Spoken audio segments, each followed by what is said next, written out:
বিসমিল্লাহির রহমানির রহিম। প্রিয় ভাই এবং বোনেরা, আমার আজকের বিষয় হচ্ছে মূর্খতা হচ্ছে অভিশাপ। আমাদের সিলেটি ভাষায় একটা কথা আছে যে মূর্খ মানুষ আর আওরের ডাকাইতে সমান। আল্লাহ রাসূল সাল্লাল্লাহু আলাইহি সাল্লামও মূর্খ মানুষের ব্যাপারে ওসিয়ত করে গেছেন। আল্লাহ রাসূল সাল্লাল্লাহু আলাইহি সাল্লামের একটা হাদিস আমি এখান থেকে বলবো। রাসূল সাল্লাল্লাহু আলাইহি সাল্লাম বলেছেন, মূর্খ তার না জানার কারণে ক্ষমাযোগ্য হবে না। মূর্খ যদি বলে যে আমি তো জানতাম না, আমি না জানার কারণে ইবাদত বন্দেগী করতে পারে নাই, নামাজ রোজা মশলা মাসাইল বুঝতাম না, হজ জাকাতের নিয়ম কানুন জানতাম না, তো হারাম হালাল বুঝতাম না, তোমার শরীয়তের বিধিবিধান সম্পর্কে আমার জ্ঞান ছিল না, তাহলে সে কিন্তু ক্ষমা পাবে না। সে ক্ষমা পাবে তখন যখন তার মূর্খতা থেকে সে ফিরে আসবে। মূর্খতা থেকে ফিরে আসার অনেক মাধ্যম আছে, শুধু প্রাতিষ্ঠানিক লেখাপড়া বা বই পুস্তকের লেখাপড়াই লেখাপড়া না। আমাদের বাপদাদারা বা পূর্বপুরুষরা তাদের তো প্রাতিষ্ঠানিক লেখাপড়া ছিল না। তারা যেটা জানতেন না অন্যের কাছে যাইয়া জানতেন। তারাও মুরব্বীরা মিলে গ্রামগঞ্জে তারা বিচার ফয়সালা করতেন, তারাও খায় কারবার করতেন, হিসাব কিতাব খুব ভালো বুঝতেন। বর্তমান জমানা তো জ্ঞান বিজ্ঞানের বলতে গেলে একটা জয় জয়কার চলতেছে। এখন তো আমাদের দেশগুলোতেও, থার্ড ওয়ার্ল্ডের দেশগুলোতেও লেখাপড়া জাননেওয়ালা মানুষ অনেক, অ্যাটলিস্ট নাম দস্তখত জানে 100% মানুষ। তারপরে primary pass, secondary pass, college pass, university pass. এখন ছেলে মেয়েদের আর অভাব নাই। এখন যদি বলেন আপনি কিছু জানেন না, বুঝেন না, তাহলে হবে না। যদি কোনো লোক তার এই অল্প বিদ্যার কারণে সে ধর্মীয় জ্ঞান অথবা সামাজিক জ্ঞান অথবা দুনিয়াদারি জ্ঞান অর্জন করতে না পারে, তাহলে অ্যাটলিস্ট সে অন্যের কাছ থেকে জেনে নেবে। আল্লাহ রাসূলের এটা আল্লাহ রাসূলের হাদিস না, এটা কোরআন শরীফের আয়াত। আল্লাহ বলছেন, তোমরা যদি না জানো তবে যারা জানে তাদের কাছে জিজ্ঞেস করে নাও। সুবহানাল্লাহ। আপনি জানেন না, অন্যের কাছে জেনে নেবেন। শরীয়তের কোনো বিষয় জানেন না, সামাজিক কোনো বিষয়ে জ্ঞান নাই, পারিবারিক কোনো বিষয় সম্পর্কে আপনার জানতে হয়, আপনি মশলা মাসাইল সম্পর্কে জানতে হয়, আপনি জেনে নেবেন। জ্ঞান অর্জনের জন্য আপনাকে ফকি হতে হবে, মুফতি হতে হবে, আপনাকে বহুত বড় একজন আলিম হতে হবে না। বিশেষ করে একজন মুমিন হিসাবে জীবনযাপন করার জন্য, মুসলমান হিসাবে বেঁচে থাকার জন্য আমাদের যতটুকু ইবাদত বন্দেগী করলে আল্লাহ খুশি থাকেন, অতটুকু ইবাদত বন্দেগী সম্পর্কে মশলা মাসাইল জানা, হারাম হালাল সম্পর্কে জ্ঞান অর্জন করা, এরপরে নমাজ রোজার নিয়ম কানুন শিক্ষা নেওয়া, তারপরে এই বিষয়গুলো আমরা চেষ্টা করলে আমরা যে কোনো একজন আলিম উলামার কাছ থেকে জেনে নিতে পারি, অথবা ছোটোখাটো বই পুস্তক বাজারে কিনতে মিলে নমাজ রোজার উপরে, এরপরে হজ্জের উপরে, জাকাতের উপরে, বিভিন্ন হারাম হালালের উপরে, ফাঁকনা ফাঁকের উপরে, এই সমস্ত বই পুস্তক কিনে এনেও আমরা এই ইলিমগুলা অর্জন করতে পারি। শরীয়তের ইলিম আমরা প্রথম অর্জন করব, অর্থাৎ কুরআন হাদিসের ইলিম আমরা প্রথম অর্জন করব এজ এ মুসলিম হিসাবে। আল্লাহ বলছেন, ওয়াকুর রাব্বি জিদনি ইলমা, ইলমা। বলো যে হে প্রভু, আমাকে জ্ঞান দিয়ে সমৃদ্ধ করো, আমার জ্ঞান বাড়িয়ে দাও। তাহলে এখানে যে ইলমের কথাটা বলা হচ্ছে, এই ইলম মানে হচ্ছে ওহির জ্ঞান, কুরআন সুন্নাহর জ্ঞান, কুরআন সুন্নাহ ভিত্তিক যে জ্ঞান, সেই জ্ঞান যতটুকু আমাদের প্রয়োজন ততটুকু আমরা নিব। এটা দেখে দেখেও আমরা জ্ঞান অর্জন করতে পারি। টেলিভিশন, রেডিওতে ধর্মীয় মাসলা মাসাইলের উপরে, ধর্মীয় বিভিন্ন বিষয়ের উপরে, হারাম হালালের উপরে, হজ জাকাতের উপরে বিষয়ভিত্তিক নানান প্রোগ্রাম হয়। এই সমস্ত দেখে দেখেও আমরা শিখতে পারি। যারা এই কজ দেখান, কারণ দেখান যে আমরা তো লেখাপড়া নাই, আমরা তো বুঝি না ধর্ম সম্পর্কে, কোরআন হাদিস বুঝি না, এদেরকে আমি অনুরোধ করব যে আপনি অন্য ওয়েতে আপনি শিখতে পারেন। শুধু বই পুস্তক পড়তে না পারলে আপনি দেখে দেখে শিখেন, জেনে জেনে শিখেন, অন্যজনের কাছ থেকে জেনে জেনে আপনি শিখেন।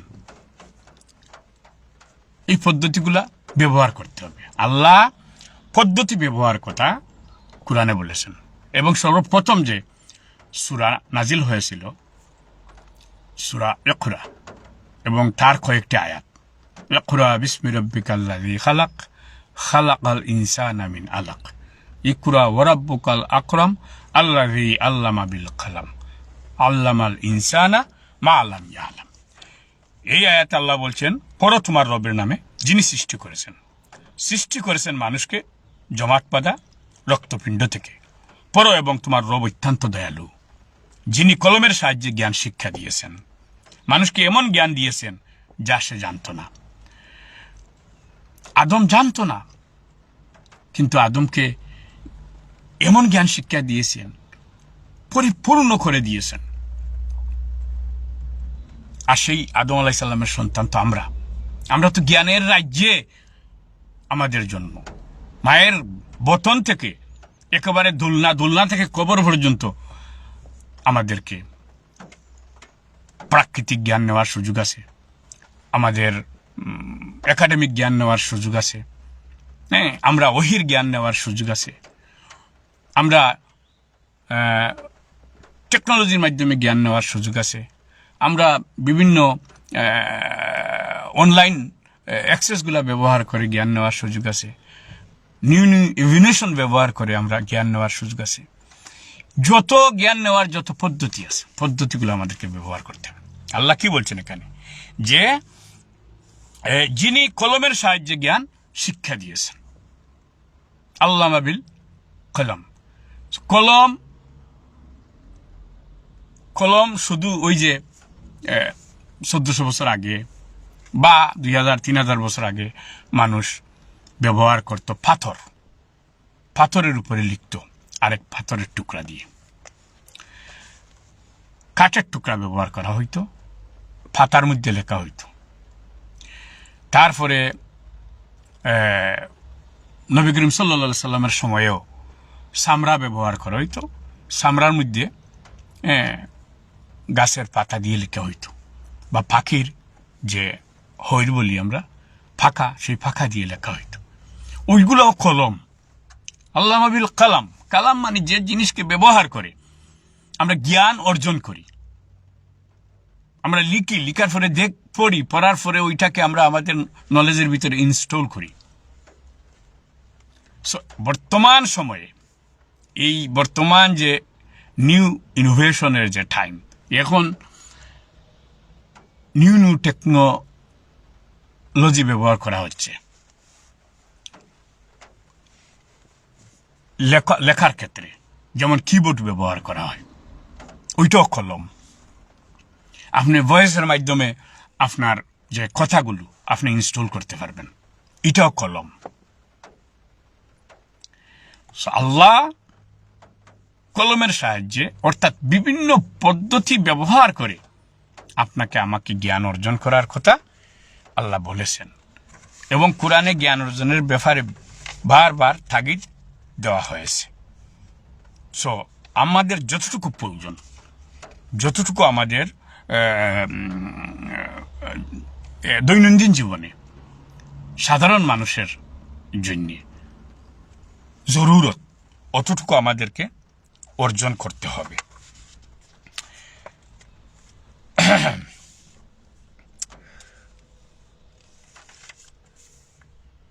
আমি ইলম অর্জনের ব্যাপারে দুই একটি কথা বলেই আমার আজকের লাইভ আমি শেষ করব। আবু হুরায়রা থেকে বর্ণিত, তিনি বলেন, রাসূলুল্লাহ সাল্লাল্লাহু আলাইহি ওয়াসাল্লাম বলেছেন, যে ব্যক্তি জ্ঞান অন্বেষণের জন্য কোনো পথ ধরে, আল্লাহ তার জন্য বেহেশতের রাস্তা সহজ করে দেন। সুবহানাল্লাহ। আনাস থেকে বর্ণিত, তিনি বলেন, রাসূল বলেছেন, যে ব্যক্তি ইলম হাসিল করার উদ্দেশ্যে বের হয়, সে ফিরে না আসা পর্যন্ত আল্লাহর পথে জিহাদের মধ্যে অবস্থান করার শামিল। আসুন আমরা সবাই মিলে আমরা ইলম অর্জন করি। এজ এ মুসলিম হিসাবে প্রথমত আমরা কুরআন সুন্নাহ ভিত্তিক যে ইলম, যে জ্ঞান, সেগুলো আদব কায়দা, তারপরে হারাম হালাল, তারপর নামাজ রোজার নিয়ম কানুন, হজ জাকাতের পদ্ধতি, এই বিষয়গুলো আমরা প্রথম নেব। তারপরে যারা আলিম আছেন তাদের দায়িত্ব হচ্ছে তারা ইলম তারা অন্যকে বিলিয়ে দিবেন। অন্যকে যদি আলিমরা ইলম বিলিয়ে না দেন, তাহলে তাদের কাছে ইলম থাকা যায় না। আল্লাহ নিষেধ করেছেন, আল্লাহ বলেছেন এটা হারাম তোমাদের কাছে ইলম থাকাটা। অতএব আলিম উলামাদেরও দায়িত্ব আছে। তারা কি করবেন? তারা তাদের যে জ্ঞান আছে এই জ্ঞানটাকে তারা সাধারণ মানুষের কাছে বিলিয়ে দিবেন। শুধু মানুষ আপনার কাছে আসবে কেন? আপনি যান না তার কাছে, দেখেন না তার কোন কোন বিষয়ে ঘাটতি আছে, কোন কোন বিষয়ে সে জানে না, আপনি তাকে শিক্ষা দেন। এর পরে আমরা, যেহেতু এটা একটা টেকনোলজির যুগ, এখন আমাদের হাতে জ্ঞান বিজ্ঞান সব কিছু চলে আসছে। আমরা একটা বটমে টিপা দিলেই আমরা দুনিয়ার সব খবর, দুনিয়ার সব জ্ঞান বিজ্ঞান সম্পর্কে আমরা জানতে পারি। অতএব এই গ্লোবাল ভিলেজের মধ্যে আমরা কি করব? আমরা জানব, জানার সুযোগটা আমরা হাতছাড়া করব না।